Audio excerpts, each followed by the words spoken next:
প্রিয় দেশবাসী, আজকে অত্যন্ত বেদনা ভারাক্রান্ত মন নিয়ে আপনাদের সামনে উপস্থিত হয়েছি। এমন কোনো ঘটনা ঘটে যা অত্যন্ত বেদনাদায়ক। এই কোমলমতি শিক্ষার্থীদের আন্দোলনকে ঘিরে যে সকল ঘটনা ঘটেছে তা খুবই বেদনাদায়ক ও দুঃখজনক। দীর্ঘ 6 মাস পরে নীরবতা ভেঙে ভারতের দিল্লি থেকে জাতির উদ্দেশ্যে ক্ষমা চেয়ে যা বললেন সাবেক প্রধানমন্ত্রী শেখ হাসিনা। 5 আগস্ট শেখ হাসিনার পতনের পর ভারতের আশ্রয় থেকে দিল্লি থেকে বিভিন্ন ফোন কলে নেতাকর্মীদের সঙ্গে কথা বলতেও শোনা যায়, কিন্তু ক্যামেরার সামনে শেখ হাসিনাকে সরাসরি তেমন একটা কথা বলতেও দেখা যায়নি। এবার দীর্ঘ 6 মাস পর জাতির উদ্দেশ্যে কি বললেন সাবেক প্রধানমন্ত্রী শেখ হাসিনা?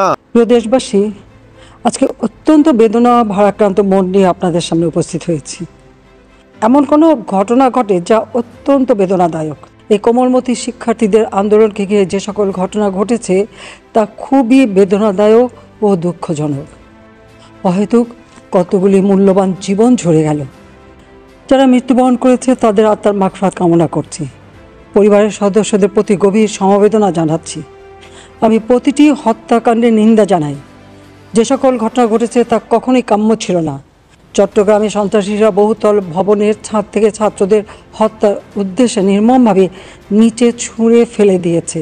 অনেক ছাত্রের হাত পায়ের রগ কেটে দেয়, তাদের উপর লাঠি পেটা ও ধারালো অস্ত্র দ্বারা আঘাত করে।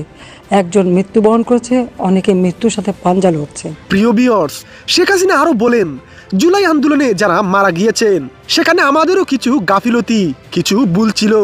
তাদের প্রতি সমবেদনা জানিয়েছেন শেখ হাসিনা। এটা কখনো তাদের জন্য কাম্য ছিল না। প্রিয় ভিউয়ার্স, সাবেক প্রধানমন্ত্রী শেখ হাসিনার কথাগুলো আপনাদের কেমন লেগেছে কমেন্ট করে জানিয়ে দিন আপনার মতামত।